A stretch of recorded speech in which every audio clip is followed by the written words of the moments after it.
this, wait, hold on. Let me unblind us for a second. There we go, that's a little bit better.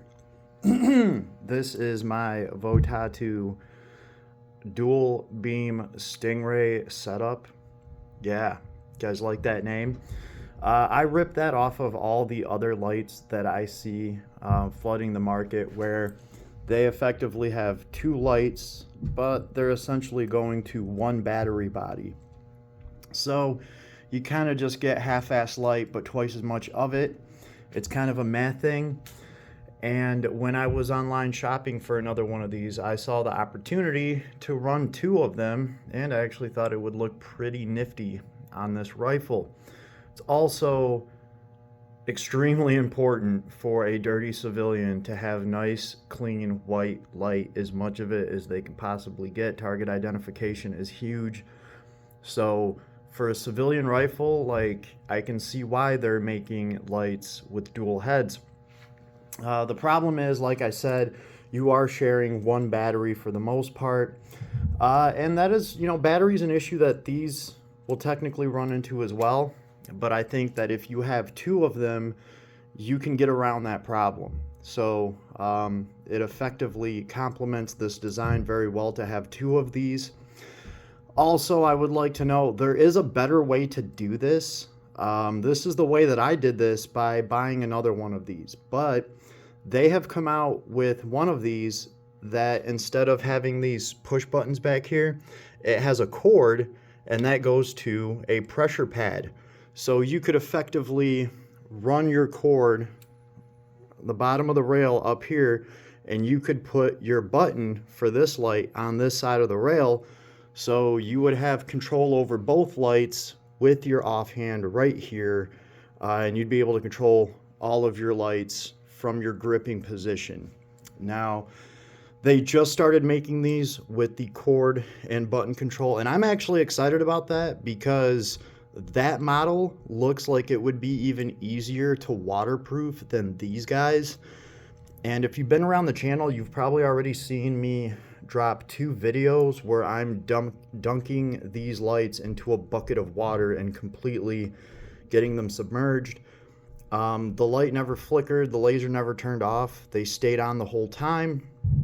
I then double backed because somebody online told me that they would probably break the next day, after the water really had a chance and some time to seep in there. So, the next day I did the same thing all over again. I ran the light, everything ran, and I dunked it in the water again. That being said, if I didn't have that experience already with multiples of these lights, I probably wouldn't be investing into it. But there's an old business term, PFP. It means pay for performance.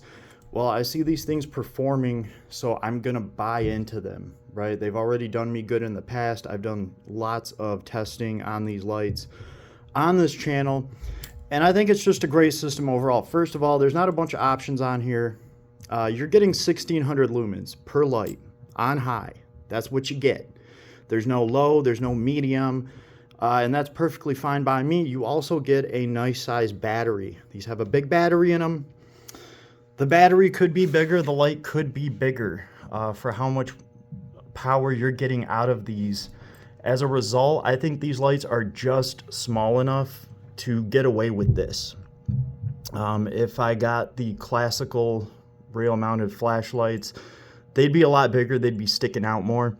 So, there is enough space saved from this design, I think, to pull something like this off. Yeah, the rifle got a little bit wider. I don't think it's that much wider. It does look pretty dope too. All depends on who you ask, I guess. And for those wondering, I could have moved these lights down, but then it would be in the way of my stock, or my sling here. So, yeah, this is it. I trust this brand. I've tested it. I do like the controls on it. I wanted to try one of the other ones, but to do this setup optimal, I would have had to have bought two new lights instead of just adding one to the one that I already have. This light is off of a different rifle. I still might go that way because obviously my other rifle is going to want this light back. I might just order another one of these green lasers with the actual touchpad, and I'll run the cord down here and I'll have all the controls on one side. That would be pretty cool to test, right? So maybe I'll just do that for the channel because my other rifle is going to want its light back. Aside from being dipped in water, I've also ran these on like 308 caliber rifles. I've never seen one of these flicker. I've never seen one of them go out. So the downsides of this, real quick, is you cannot swap this battery. These are rechargeable batteries. They're set in stone. The way that I look at this, though, is at you pick one of these up for like $60. That means if this light lasts me just for a few years, it's already paid for itself and is pretty much worth its weight in gold if I can just keep buying these things for $60 and running them. And if they're waterproof enough, I think for your typical dirty civilian, these are going to be absolutely awesome, and you are not going to beat the price per lumen, how much you're paying for the light that you're getting. And like I said, these only run for an hour, but if you have two of them, you can cycle them. You also have two different lasers, two different colors. Sight one laser in at 10 yards, sight the other laser in at 60 yards or whatever you want. Those lasers can help you. So it's got that going for it. You can obviously, well, actually not obviously, a lot of people wouldn't know this, but these lights can be recharged while they stay on. So while you're running this light, you can just hook up the magnetic charger and run it to a power bank. So essentially that's what I'm going to be testing on these things. I want to see if I can run this light all night by setting up a power bank and, running one, charging the other, combination of both type thing. And I want to see exactly how long I can keep these lights fed. I mean, the magnetic charging is pretty cool. And if something happens and you need to snap your rifle and use it, the magnetic charging will just fall off and disconnect, and you can always just clip it right back on. I could totally see somebody carrying a rifle like this and just having a cord with a magnet charging your light as you go. I think it's great for the civilian. We will see how well this works, but essentially I think that is the big advantage of actually buying two lights like this and setting something like this up instead of buying one light that has two flashlight heads on it. So word to the wise, these are a good light to do this with because they are extremely affordable. You can get them on Amazon, and I've dipped mine in buckets of water. They do have a wider version of a white light, an IR beam, and I think it's more or less for night vision.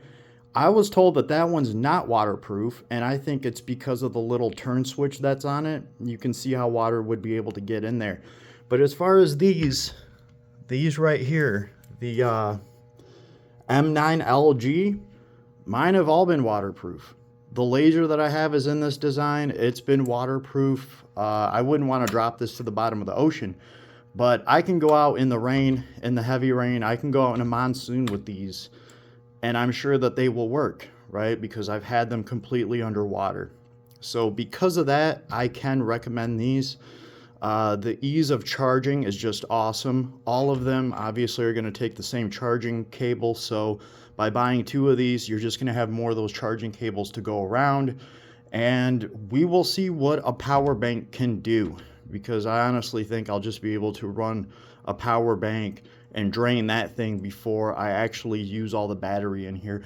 We will see how it works. Make sure to like and sub if you're interested in any of this stuff that I be doing. And yeah, here's the M10X Plus. Oh yeah, I've been butchering that. I've been calling this an M10X Elite. I'm wrong. It's not. Sorry folks. This is a M10X Plus. So Plus is that awesome barrel. Cold hammer forged, chrome lined barrel. I did have to make my own little bolt hold open. So I will be showing all of that off in future vids, and I will see you at the range. I'm excited for this one. I can't wait to shoot it off a bipod and actually put this scope to use. I'll see you there. Like and sub to support me, and I'll always be your friend. Later.